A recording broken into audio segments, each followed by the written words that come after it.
Earl Lancaster is navigating a transition from the block that was to the neighborhood that is. I have been one of the last remaining black businesses on this corner. His shop at 23rd and Union, Earl's Cuts and Styles, used to be surrounded by familiar names. Philly's Best, Miss Helen's Restaurant, Sammy's Soul Burger, Richard's Chicken, and a host of other businesses around here that I miss and I'd love to see come back. Almost all of those small black-owned businesses are gone, and Lancaster's storefront is the latest to be snatched up by a developer. We came up with a solution to where I can stay. But he's not leaving.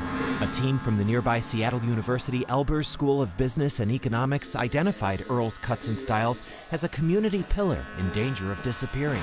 Randy Massengale and his students are providing Lancaster with free coaching to help him relocate. Everything from developing a business plan to doing forensic accounting so that people can get their financial statements right, to negotiating leases, to doing social media plans. So just about anything that a small business would need, we have. It's part of a Seattle U program to help small businesses survive gentrification. Lancaster's moving into a new permanent storefront right across the street from his old place. That move is only about 50 yards from where we are, but it's a chasm in terms of the financial wherewithal and the business acumen that you need to be there. The Seattle U team is also reaching out to business owners down the street at 23rd and Jackson, another neighborhood transforming.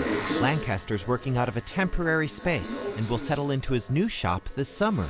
It looks and feels different, but it's still home. That's my duty, to keep the community thriving in the history lessons and keeping people with a nice groomed haircut. Ted Land, King 5 News.